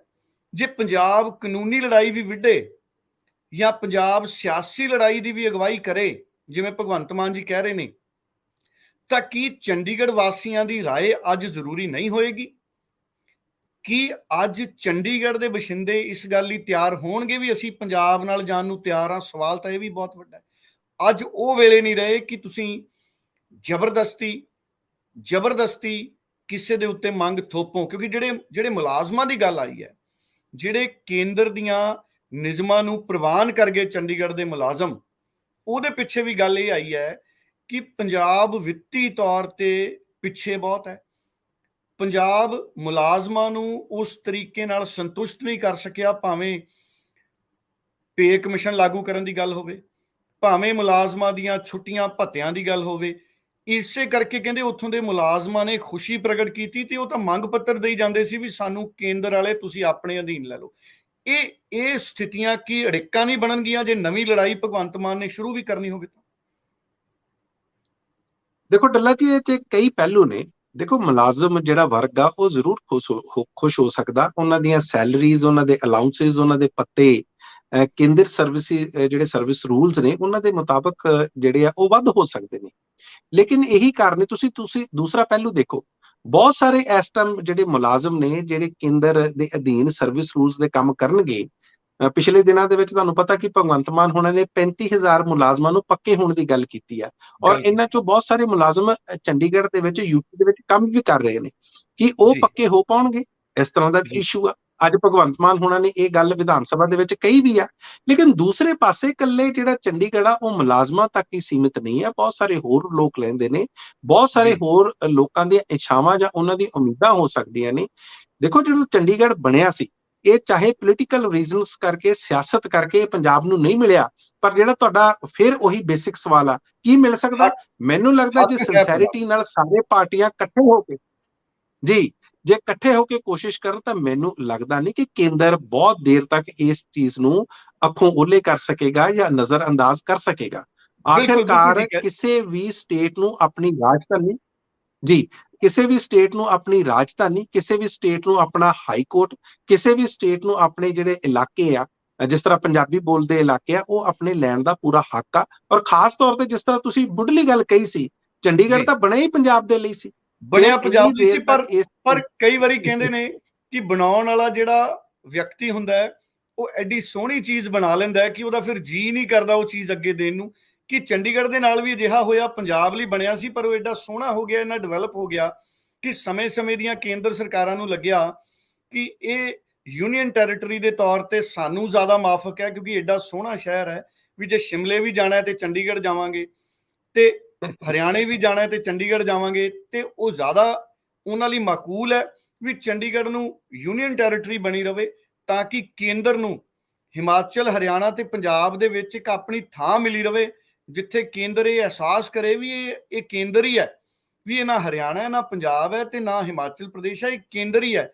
ਕਿ ਉਹ ਇੱਕ ਅਹਿਸਾਸ ਕਿ ਇੱਕ ਵੱਡੇ ਸੋਹਣੇ ਸ਼ਹਿਰ ਨੂੰ ਆਪਣੇ ਅਧੀਨ ਰੱਖਣ ਦਾ ਚਾਅ, ਉਹ ਕਿਤੇ ਚਾਹ ਤਾਂ ਨਹੀਂ ਕੇਂਦਰ ਵਾਲਾ ਕਿ ਜਿਹੜਾ ਇਹ ਸੋਚ ਪੈਦਾ ਹੀ ਨਹੀਂ ਹੋਣ ਦਿੰਦਾ ਵੀ ਅਸੀਂ ਇਸ ਸੋਹਣੇ ਸ਼ਹਿਰ ਨੂੰ ਭਾਈ ਪੰਜਾਬ ਨੂੰ ਦੇ ਦਈਏ, ਕਿਉਂਕਿ ਇਹ ਪੰਜਾਬ ਲਈ ਬਣਿਆ ਸੀ, ਪੰਜਾਬ ਦੇ ਹੀ ਪਿੰਡ ਸੀ, ਇੱਥੇ ਪੰਜਾਬ ਦੀ ਹੋਈ ਇਹ ਧਰਤੀ ਸੀ।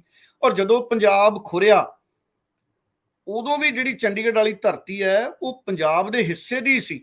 ਪਰ ਕੀ ਕੋਈ ਫਾਰਮੂਲਾ ਨਿਕਲ ਸਕਦਾ? ਕਿਸੇ ਸਮੇਂ ਜਦੋਂ ਰਾਜੀਵ ਲੌਂਗੋਵਾਲ ਸਮਝੌਤਾ ਹੋਇਆ ਜਾਂ 1970 ਚ ਪ੍ਰਧਾਨ ਮੰਤਰੀ ਨੇ ਉਸ ਵੇਲੇ ਨੇ ਕਿਹਾ ਕਿ ਅਸੀਂ 26 ਜਨਵਰੀ ਨੂੰ ਚੰਡੀਗੜ੍ਹ ਪੰਜਾਬ ਨੂੰ ਦੇ ਦੇਣਾ ਹੈ, ਉਦੋਂ ਗੱਲਾਂ ਹੋਈਆਂ ਵੀ ਸਰਹੱਦੀ ਇਲਾਕੇ ਨੇ ਪੰਜਾਬ ਦੇ, ਉੱਥੋਂ ਦੇ ਕੁਝ ਖੇਤਰ ਨੇ ਹਿੰਦੀ ਬੋਲਦੇ ਇਲਾਕੇ ਨੇ, ਅਸੀਂ ਹਰਿਆਣੇ ਨੂੰ ਦੇ ਦਾਂਗੇ। ਪਰ ਕੀ ਕਦੀ ਪੰਜਾਬ ਆਪਣੇ ਵੱਲੋਂ ਕੋਈ ਪ੍ਰਪੋਜ਼ਲ ਦੇ ਸਕਦਾ ਕੇਂਦਰ ਨੂੰ ਵੀ ਭਾਈ ਤੁਸੀਂ ਨਹੀਂ ਮੰਨਦੇ ਤੇ ਅਸੀਂ ਪ੍ਰਪੋਜ਼ਲ ਦਿੰਨੇ ਆ, ਆਹ ਪ੍ਰਪੋਜ਼ਲ ਦੇ ਬਦਲੇ ਸਾਨੂੰ ਚੰਡੀਗੜ੍ਹ ਦੇ ਦਿਓ? ਪੰਜਾਬ ਕੀ ਕਿਸੇ ਪ੍ਰਪੋਜ਼ਲ ਤੇ ਵਿਚਾਰ ਕਰ ਸਕਦਾ, ਸੋਚ ਸਕਦਾ ਵੀ ਅਸੀਂ ਕੀ ਦਈਏ ਕਿ ਸਾਨੂੰ ਚੰਡੀਗੜ੍ਹ ਦੇ ਦੇਣ? ਜੀ ਡੱਲਾ ਜੀ, ਫੇਰ ਇਹ ਤੁਹਾਡਾ ਜਿਹੜਾ ਸਵਾਲ ਆ ਬੜਾ ਹੀ ਮਹੱਤਵਪੂਰਨ ਆ। ਦੇਖੋ, ਇੱਕ ਚੀਜ਼ ਆਪਾਂ ਥੋੜੀ ਸਮਝਣੀ ਪੈਣੀ ਆ, ਕੇਂਦਰ ਦੀ ਆਪਣੀ ਕੋਈ ਵੀ ਜਿਹੜੀ ਟੈਰੀਟਰੀ ਨਹੀਂ ਹੁੰਦੀ। ਕੇਂਦਰ ਦਾ ਜਿਹੜਾ ਉਹ ਰੂਲ ਹੁੰਦਾ ਉਹ ਸੂਬਿਆਂ ਤੇ ਹੁੰਦਾ, ਤੇ ਜੇ ਟੈਰੀਟਰੀ ਤੁਸੀਂ ਮੰਨੋ ਯੂਟੀਜ਼ ਦੀ ਹੋ ਸਕਦੀ ਹੈ, ਜਿਹੜੀਆਂ ਯੂਨੀਅਨ ਟੈਰੀਟਰੀਜ਼ ਆ ਉੱਥੇ ਰੂਲ ਕਰਦੇ ਆ। ਲੇਕਿਨ ਚਾਹੇ ਪੰਜਾਬ ਹੋਵੇ, ਚਾਹੇ ਸਾਊਥ ਦੀਆਂ ਸਟੇਟਸ ਹੋਣ ਤੇ ਚਾਹੇ ਨਾਰਥ ਈਸਟ ਦੀਆਂ ਹੋਣ, ਉਹ ਕੇਂਦਰ ਦੇ ਅਧੀਨ ਆਉਂਦੀਆਂ। ਔਰ ਕਿਸੇ ਵੀ ਸੂਬੇ ਦੇ ਵਿੱਚ ਕੋਈ ਜੇ ਰਾਜਧਾਨੀ ਜਾਂਦੀ ਹੈ ਤੇ ਆਖਰਕਾਰ ਕੇਂਦਰ ਹੀ ਆ ਉੱਥੇ, ਉਹ ਸਾਡਾ ਮੁਲਕ ਹੀ ਆ, ਕੋਈ ਦੂਸਰਾ ਮੁਲਕ ਨਹੀਂ ਹੈ। ਤੇ ਜੇ ਕੋਈ ਚੀਜ਼ ਬਣਦੀ ਆ, ਔਰ ਦੂਸਰੀ ਗੱਲ ਇਹਦੇ ਵਿੱਚ ਡੱਲਾ ਜੀ ਇਹ ਯਾਦ ਰੱਖਣ ਦੀ ਗੱਲ ਆ ਕਿ ਠੀਕ ਹੈ, ਤੁਹਾਡੀ ਗੱਲ ਬਿਲਕੁਲ ਠੀਕ ਹੈ ਕਿ ਚੰਡੀਗੜ੍ਹ ਇੱਕ ਬਹੁਤ ਖੂਬਸੂਰਤ ਜਿਹੜਾ ਸ਼ਹਿਰ ਆ, ਉਹਦੇ ਵਿੱਚ ਲੋਕ ਰਹਿਣਾ ਪਸੰਦ ਕਰਦੇ ਨੇ। ਪਰ ਗੱਲ ਇਹੀ ਆ ਕਿ ਚਾਹੇ ਉਹ ਖੂਬਸੂਰਤ ਆ, ਚਾਹੇ ਕੋਈ ਇੰਨਾ ਜਿਹੜੀ ਹੋਰ ਵੀ ਰਾਜਧਾਨੀਆਂ ਸੂਬਿਆਂ ਦੀਆਂ ਹੋ ਸਕਦਾ ਉਹ ਇੰਨੀਆਂ ਖੂਬਸੂਰਤ ਨਾ ਹੋਣ, ਲੇਕਿਨ ਉਹਨਾਂ ਦਾ ਜਿਹੜਾ ਹੱਕ ਆ, ਬੁਨਿਆਦੀ ਹੱਕ ਆ। ਔਰ ਦੂਸਰੀ ਜਿਹੜੀ ਤੁਸੀਂ ਗੱਲ ਕਹੀ ਆ ਕਿ ਕੀ ਕੋਈ ਨਵਾਂ ਫਾਰਮੂਲਾ, ਮੈਨੂੰ ਲੱਗਦਾ ਕੋਈ ਵੀ ਨਵਾਂ ਫਾਰਮੂਲਾ ਇਸ ਤੋਂ ਇਲਾਵਾ ਇੱਕ ਤਰ੍ਹਾਂ ਦਾ ਸਮਝੌਤਾ ਹੋਏਗਾ, ਇੱਕ ਤਰ੍ਹਾਂ ਦਾ ਕੰਪਰੋਮਾਈਜ਼ ਹੋਏਗਾ। ਜੇ ਤੁਸੀਂ ਚੰਗੀ ਤਰ੍ਹਾਂ ਸ਼ਿੱਦਤ ਨਾਲ ਇਸ ਮੁੱਦੇ ਨੂੰ ਹੁਣ ਨਹੀਂ ਲੜੋਗੇ, ਉਹ ਜਿਵੇਂ ਕਹਿੰਦੇ ਆ ਨਾਓ ਔਰ ਨੈਵਰ, ਇਹ ਬੜਾ ਇੱਕ ਇਸ ਤਰ੍ਹਾਂ ਦਾ ਮੁੱਦਾ ਆ ਗਿਆ। ਹੁਣ ਉਹ ਸਮਾਂ ਆ ਗਿਆ, ਉਸ ਜਿਹੜੇ ਆ ਮਰਹਲੇ ਤੇ ਸਾਰੇ ਪਹੁੰਚ ਚੁੱਕੇ ਨੇ ਕਿ ਜਿੱਥੇ ਇਸ ਤੋਂ ਪਿੱਛੇ ਮੁੜਨਾ, ਜੇ ਪਿੱਛੇ ਮੁੜਨਗੇ, ਹੁਣ ਤੁਸੀਂ ਦੇਖੋ ਹਰਿਆਣੇ ਨੇ, ਡੱਲਾ ਜੀ ਤੁਹਾਨੂੰ ਜ਼ਰੂਰ ਪਤਾ ਹੋਣਾ, ਹਰਿਆਣੇ ਨੇ ਜੀ ਆਪਣੇ ਬਹੁਤ ਸਾਰੇ ਜਿਹੜੇ ਦਫ਼ਤਰ ਨੇ, ਜਿਹੜੇ ਸਟੇਟ ਹੈੱਡਕੁਆਟਰਸ, ਉਹ ਪੰਚਕੂਲਾ ਦੇ ਵਿੱਚ ਬਣਾ ਲਏ ਨੇ, ਜੀ ਤਾਂ ਕਿ ਉਹਨਾਂ ਨੂੰ ਕੱਲ ਨੂੰ ਜੇ ਕੋਈ ਇਸ ਤਰ੍ਹਾਂ ਦਾ ਮੁੱਦਾ ਆਉਂਦਾ ਤੇ ਕਮ ਸੇ ਕਮ ਜਿਹੜੇ ਉਹਨਾਂ ਦੇ ਜਿਹੜੇ ਹੈੱਡ ਆਫਿਸਿਸ ਨੇ ਸਟੇਟ ਦੇ, ਉਹ ਉੱਥੇ ਉਹਨਾਂ ਦੀ ਰਾਜਧਾਨੀ ਜਾਂ ਉਹਨਾਂ ਦੇ ਆਪਣੀ ਸਟੇਟ ਦੇ ਵਿੱਚ ਰਹਿਣ। ਇਹ ਨਹੀਂ ਆ, ਹਾਲਾਂਕਿ ਉਹਨਾਂ ਦਾ ਕਲੇਮ ਆ, ਪਰ ਜੋ ਕਲੇਮ ਪੰਜਾਬ ਨੇ ਕੀਤਾ, ਚੰਡੀਗੜ੍ਹ ਤੇ ਹਰਿਆਣੇ ਦਾ ਕਲੇਮ ਉਹਨਾਂ ਭਾਰੀ ਕਦੇ ਵੀ ਨਹੀਂ ਰਿਹਾ। ਪਾਣੀਆਂ ਦੇ ਜੀ ਮੁੱਦੇ ਤੇ ਜ਼ਰੂਰ ਰਿਹਾ, ਲੇਕਿਨ ਇਸ ਤੇ ਨਹੀਂ ਰਿਹਾ। ਸੋ ਇਸ ਕਰਕੇ ਮੈਨੂੰ ਲੱਗਦਾ ਹੁਣ ਉਹ ਮੌਕਾ ਆ ਗਿਆ ਜਦੋਂ ਸਾਰਿਆਂ ਨੂੰ ਇਕੱਠੇ ਹੋ ਕੇ ਲੜਨ ਦੀ ਲੋੜ ਆ। ਔਰ ਮੈਨੂੰ ਨਹੀਂ ਲੱਗਦਾ ਕਿ ਬਹੁਤ ਦੇਰ ਤੱਕ ਜੇ ਸਾਰੇ ਇਕੱਠੇ ਰਹਿਣਗੇ, ਸਿੰਸੀਅਰਲੀ, ਇਮਾਨਦਾਰੀ ਨਾਲ ਇਸ ਚੀਜ਼ ਨੂੰ ਲੜਨਗੇ, ਕੇਂਦਰ ਇਸ ਨੂੰ ਬਹੁਤ ਦੇਰ ਤੱਕ ਨਜ਼ਰਅੰਦਾਜ਼ ਕਰ ਸਕਦਾ। ਜੀ ਬਿਲਕੁਲ ਠੀਕ ਹੈ। ਮੈਨੂੰ ਲੱਗਦਾ ਕਿਤੇ ਨਾ ਕਿਤੇ ਸਾਡੀਆਂ ਪੁਰਾਣੀਆਂ ਪੋਲੀਟੀਕਲ ਪਾਰਟੀਆਂ, ਕਿਉਂਕਿ ਸਾਡੀ ਖੇਤਰੀ ਪਾਰਟੀ ਮੁੱਖ ਰੂਪ ਚ ਅਕਾਲੀ ਦਲ, ਸ਼ਾਇਦ ਅਕਾਲੀ ਦਲ ਵੀ ਕਿਤੇ ਨਾ ਕਿਤੇ ਹਿੰਮਤ ਹਾਰ ਗਿਆ ਹੋਣਾ ਵੀ ਕਾਂਗਰਸ ਨਾਲ ਅਸੀਂ ਜਾ ਨਹੀਂ ਸਕਦੇ ਕੇਂਦਰ ਚ, ਬੀਜੇਪੀ ਨੂੰ ਅਸੀਂ ਛੱਡ ਨਹੀਂ ਸਕਦੇ ਕਿਉਂਕਿ ਬਾਦਲ ਸਾਹਿਬ ਕਹਿੰਦੇ ਸੀ 9 ਮਾਸ ਦਾ ਰਿਸ਼ਤਾ ਹੈ। ਕਿਤੇ ਅਕਾਲੀ ਦਲ ਵੀ ਇਹ ਮਹਿਸੂਸ ਕਰ ਗਿਆ ਸੀ, ਤਾਂ ਹੀ ਗੱਲ ਤੋਰੀ ਅਕਾਲੀ ਦਲ ਨੇ ਵੀ ਅਸੀਂ ਨਿਊ ਚੰਡੀਗੜ੍ਹ ਬਣਾ ਲਈਏ, ਆਪਣੀ ਰਾਜਧਾਨੀ ਵੱਖਰੀ ਬਣਾ ਲਈਏ, ਜਿਵੇਂ ਪੰਚਕੂਲੇ ਵਾਲੇ ਪਾਸੇ ਬਿਲਡਿੰਗਾਂ ਉਸਾਰਨ ਲੱਗ ਗਿਆ ਹਰਿਆਣਾ। ਮੈਨੂੰ ਲੱਗਦਾ ਹੈ ਅਕਾਲੀ ਦਲ ਅਗਰ ਇਸ ਪਾਸੇ ਵੱਧਦਾ ਵੀ ਅਸੀਂ ਚੰਡੀਗੜ੍ਹ ਹਰ ਹਾਲਤ 'ਚ ਲੈਣਾ ਹੀ ਲੈਣਾ ਹੈ, ਤੇ ਅਗਰ ਚੰਡੀਗੜ੍ਹ ਦੇ ਮੁੱਦੇ ਤੇ ਬੀਬੀ ਹਰਸਿਮਰਤ ਕੌਰ ਬਾਦਲ ਅਸਤੀਫਾ ਦਿੰਦੇ ਤੇ ਮੈਨੂੰ ਲੱਗਦਾ ਫਿਰ ਅੱਜ ਅਕਾਲੀ ਦਲ ਦੀ ਉਹ ਸਥਿਤੀ ਹੋਣੀ ਨਹੀਂ ਸੀ ਕਿ ਵਿਧਾਨ ਸਭਾ ਦੇ ਵਿੱਚ ਅਕਾਲੀ ਦਲ ਦੇ 3 ਹੀ ਲੀਡਰ ਆਉਂਦੇ। ਅੱਜ ਵੀ ਖੇਤਰੀ ਪਾਰਟੀਆਂ ਦਾ ਮਜ਼ਬੂਤ ਹੋਣਾ, ਰੰਧਾਵਾ ਸਾਹਿਬ, ਬੜਾ ਜ਼ਰੂਰੀ ਹੈ ਪੰਜਾਬ ਦੇ ਹੱਕ ਲਈ, ਪੰਜਾਬ ਦੀਆਂ ਮੰਗਾਂ ਲਈ। ਕੋਈ ਸ਼ੱਕ ਨਹੀਂ, ਅਸੀਂ ਸਾਰਿਆਂ ਨੇ ਆਮ ਆਦਮੀ ਪਾਰਟੀ ਨੂੰ ਪਸੰਦ ਕੀਤਾ ਹੈ। ਪੰਜਾਬ ਦੇ ਲੋਕਾਂ ਨੇ ਬਦਲਾਅ ਦੀ ਸਿਆਸਤ ਕੀਤੀ ਹੈ, ਕਿਉਂਕਿ 2 ਹੀ ਬਦਲਾਅ ਉਪਲਬਧ ਸੀ ਪੰਜਾਬ 'ਚ, ਇੱਕ ਆਮ ਆਦਮੀ ਪਾਰਟੀ, ਦੂਸਰਾ ਨਵਜੋਤ ਸਿੰਘ ਸਿੱਧੂ ਦੀ ਸੋਚ। ਨਵਜੋਤ ਸਿੰਘ ਸਿੱਧੂ ਨੂੰ ਕਾਂਗਰਸ ਨੇ ਸਿਆਸੀ ਤੌਰ ਤੇ ਪਿੱਛੇ ਕਰਤਾ, ਬਚੀ ਆਮ ਆਦਮੀ ਪਾਰਟੀ। ਉਹ ਬਦਲਾਅ ਸਾਡੇ ਸਾਹਮਣੇ ਹੈ। ਪਰ ਕੀ ਆਮ ਆਦਮੀ ਪਾਰਟੀ ਖੇਤਰੀ ਪਾਰਟੀ ਦੇ ਤੌਰ ਤੇ ਅੱਗੇ ਵੱਧ ਸਕੇਗੀ? ਕਿਉਂਕਿ ਜਦੋਂ ਰਾਜ ਸਭਾ ਦੀ ਗੱਲ ਆਈ, ਰਾਜ ਸਭਾ ਦੇ ਵਿੱਚ ਜਿਹੜੇ ਸਾਡੇ ਕੌਂਸਲ ਨੇ, ਸਾਡੇ ਉੱਥੇ ਰਾਜ ਸਭਾ ਦੇ ਮੈਂਬਰ, ਉਹ ਪੰਜਾਬ ਦੀ ਵਿਧਾਨ ਸਭਾ ਦੇ, ਉਹ ਵਕੀਲ ਨੇ ਪੰਜਾਬ ਦੀ ਵਿਧਾਨ ਸਭਾ ਦੇ। ਪਰ ਕੀ ਆਮ ਆਦਮੀ ਪਾਰਟੀ ਦੇ ਉਹ ਰਾਜ ਸਭਾ ਮੈਂਬਰ ਖੇਤਰੀ ਸੋਚ ਦੇ ਨਾਲ ਰਾਜ ਸਭਾ 'ਚ ਬੈਠਣਗੇ, ਜਿਹੜਾ ਕਿ ਜਿਹੜੀ ਉਹਨਾਂ ਦੀ ਜ਼ਿੰਮੇਵਾਰੀ ਹੈ? ਪਰ ਹਜੇ ਤੱਕ ਉਹ ਜ਼ਿੰਮੇਵਾਰੀ ਨਿਭਾਉਂਦੇ ਦਿਖੇ ਨਹੀਂ।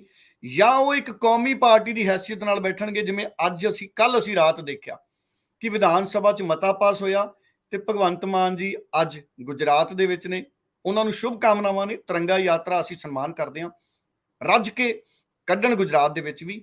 ਪਰ ਗੱਲ ਉਹੀ ਹੈ ਕਿ ਅੱਜ ਵੀ ਪੰਜਾਬ ਨੂੰ ਖੇਤਰੀ ਪਾਰਟੀ ਤੋਂ ਜ਼ਿਆਦਾ ਉਮੀਦਾਂ ਹੋਣਗੀਆਂ, ਜਾਂ ਅਸੀਂ ਆਮ ਆਦਮੀ ਪਾਰਟੀ ਵਰਗੀ ਕੌਮੀ ਪਾਰਟੀ ਤੋਂ ਵੀ ਉਮੀਦਾਂ ਰੱਖ ਸਕਦੇ ਹਾਂ ਕਿ ਇਹ ਸਾਡੇ ਖੇਤਰੀ ਮੁੱਦਿਆਂ ਨੂੰ ਬਿਨਾਂ ਸਮਝੌਤਾ ਕੀਤੇ ਲੜਨਗੇ? ਡੱਲਾ ਜੀ ਦੇਖੋ, 2 ਸਵਾਲ ਲਈ, ਇੱਕ ਤਾਂ ਸ਼੍ਰੋਮਣੀ ਅਕਾਲੀ ਦਲ ਦਾ ਤੇ ਇੱਕ ਜਿਹੜੇ ਰਾਜ ਸਭਾ ਦੇ ਜਿਹੜੇ ਮੈਂਬਰ ਨੋਮੀਨੇਟ ਹੋ ਕੇ ਖੇਤਰੀ ਗਏ ਪਾਰਟੀ ਤੋਂ ਮੇਰਾ ਭਾਵ, ਖੇਤਰੀ ਪਾਰਟੀ ਤੋਂ ਮੇਰਾ ਭਾਵ ਸਿਰਫ ਅਕਾਲੀ ਦਲ ਨਹੀਂ, ਹੋਰ ਵੀ ਸਾਡੀਆਂ ਖੇਤਰੀ ਪਾਰਟੀਆਂ, ਜਿਵੇਂ ਪਹਿਲਾਂ ਪੀਡੀਏ ਬਣਿਆ ਸੀ ਜਾਂ ਲੋਕ ਇਨਸਾਫ ਪਾਰਟੀ ਹੈ, ਕੋਈ ਵੀ ਖੇਤਰੀ ਪਾਰਟੀ ਹੋਵੇ। ਜੀ ਜੀ ਜੀ ਦੇਖੋ, ਸਭ ਤੋਂ ਪਹਿਲਾਂ ਤਾਂ ਰਾਜ ਸਭਾ ਦੇ ਜਿਹੜੇ ਮੈਂਬਰਸ ਜਿਹੜੇ ਬਣਾਏ ਗਏ ਨੇ, ਜਿਨ੍ਹਾਂ ਦੀ ਨੋਮੀਨੇਸ਼ਨ ਹੋਈ ਆ, ਚਾਹੇ ਉਹ ਰਾਘਵ ਚੱਡਾ ਹੋਵੇ, ਸੰਦੀਪ ਪਾਠਕ ਹੋਣ, ਹਰਭਜਨ ਸਿੰਘ ਕ੍ਰਿਕਟਰ ਹੋਣ, ਜਾਂ ਅਸ਼ੋਕ ਮਿੱਤਲ ਹੋਣ, ਜਾਂ ਜਿਹੜੇ ਸੰਜੀਵ ਅਰੋੜਾ ਹੋਣ, ਇਹਨਾਂ ਤੇ ਸਵਾਲ ਇਸ ਕਰਕੇ ਉੱਠੇ ਸੀ, ਤੁਹਾਨੂੰ ਯਾਦ ਹੋਣਾ ਡੱਲਾ ਜੀ, ਕਿ ਕੀ ਇਹ ਜਿਹੜੇ ਪੰਜਾਬ ਦੇ ਮਸਲੇ, ਹੁਣ ਤੁਸੀਂ ਦੇਖੋ ਜਦੋਂ ਸਰਵਿਸ ਰੂਲਸ ਦੀ ਗੱਲ ਆਈ, ਉਸੇ ਦਿਨ ਅਸੀਂ ਰਾਘਵ ਚੱਡਾ ਨੂੰ ਇੱਕ ਫੈਸ਼ਨ ਸ਼ੋਅ ਦੇ ਵਿੱਚ ਉੱਥੇ ਰੈਂਪ ਵਾਕ ਕਰਦੇ ਦੇਖਦੇ ਹਾਂ। ਦੇਖੋ, ਹੋ ਸਕਦਾ ਉਹ ਸਮਾਂ ਕਿਹੜਾ ਸੀ, ਪਰ ਨਾਲ ਦੀ ਨਾਲ ਇਸ ਦਾ ਜਿਹੜਾ ਅਸਰ ਆ, ਇਹਦੀ ਜਿਹੜੀ ਪਰਸੈਪਸ਼ਨ ਲੋਕਾਂ ਦੇ ਵਿੱਚ ਬਣਦੀ ਆ, ਉਹ ਇਹ ਬਣਦੀ ਆ ਕਿ ਅਸੀਂ ਤਾਂ ਤੁਹਾਨੂੰ ਰਾਜ ਸਭਾ ਦੇ ਵਿੱਚ ਭੇਜਿਆ ਸੀ, ਤੁਸੀਂ ਜਾ ਕੇ ਮੁੱਦੇ ਚੁੱਕੋ, ਔਰ ਤੁਸੀਂ ਜਾ ਕੇ ਉੱਥੇ ਰੈਂਪ ਵਾਕ ਕਰਦੇ ਹੋ। ਇਹ ਚੀਜ਼ਾਂ ਲੋਕਾਂ ਦੇ ਜ਼ਿਹਨ ਦੇ ਵਿੱਚ, ਲੋਕਾਂ ਦੀ ਮਾਨਸਿਕਤਾ ਦੇ ਵਿੱਚ ਕਿਤੇ ਨਾ ਕਿਤੇ ਜ਼ਰੂਰ ਜਾਂਦੀਆਂ। ਪਰ ਮੈਂ ਇੱਥੇ ਆਮ ਆਦਮੀ ਪਾਰਟੀ ਨੂੰ ਬਰੀ ਕਰੂੰ, ਕਿਉਂਕਿ ਮੈਨੂੰ ਲੱਗਦਾ ਫੈਸ਼ਨ ਸ਼ੋਅ ਪਹਿਲਾਂ ਤੈਅ ਹੋ ਗਿਆ ਹੋਣਾ।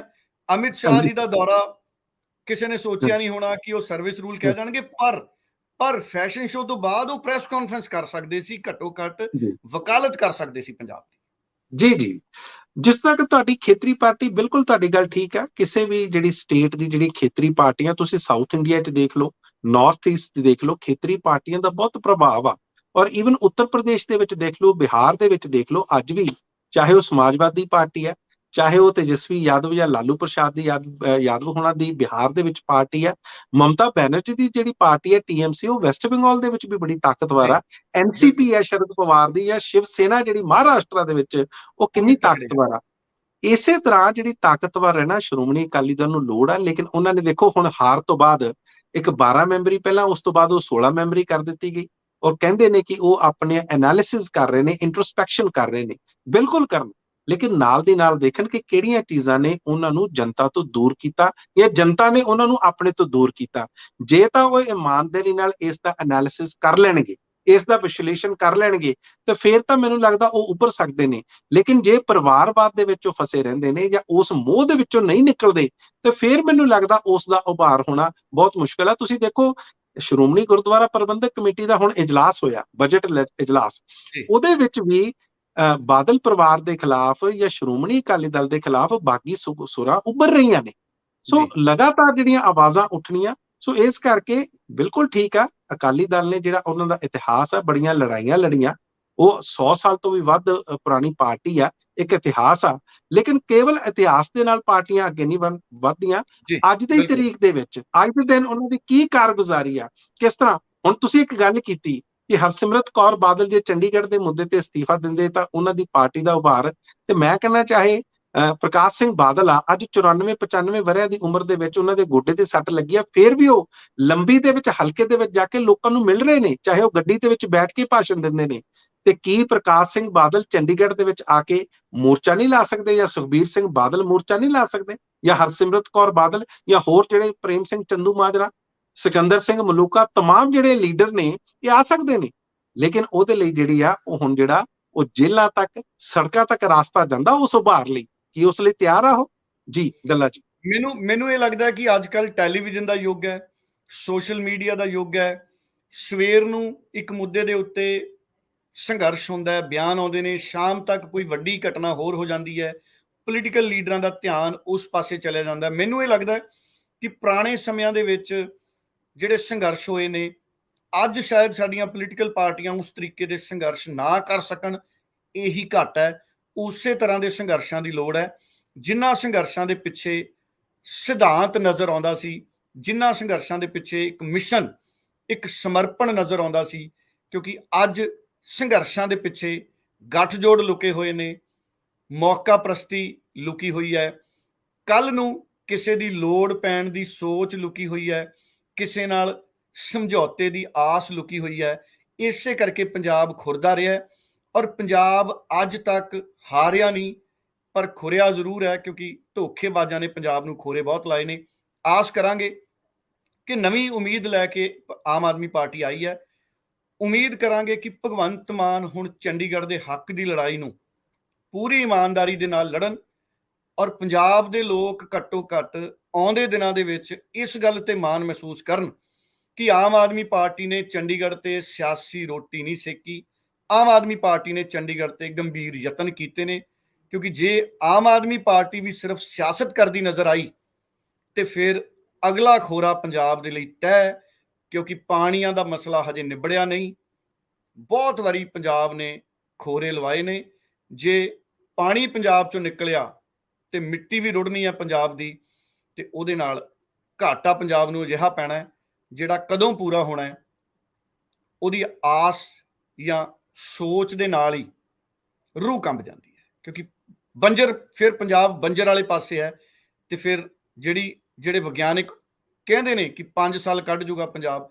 1994-95 ਤੋਂ ਗੁਰਚਰਨ ਸਿੰਘ ਕਾਲਕਟ ਉਹਨਾਂ ਨੇ ਕਹਿਣਾ ਸ਼ੁਰੂ ਕੀਤਾ ਸੀ ਕਿ 25 ਸਾਲਾਂ 'ਚ ਪੰਜਾਬ ਬੰਜਰ ਹੋਊ, ਔਰ ਅੱਜ ਸਥਿਤੀਆਂ ਬੰਜਰ ਵਾਲੀਆਂ ਹੈ ਨਹੀਂ।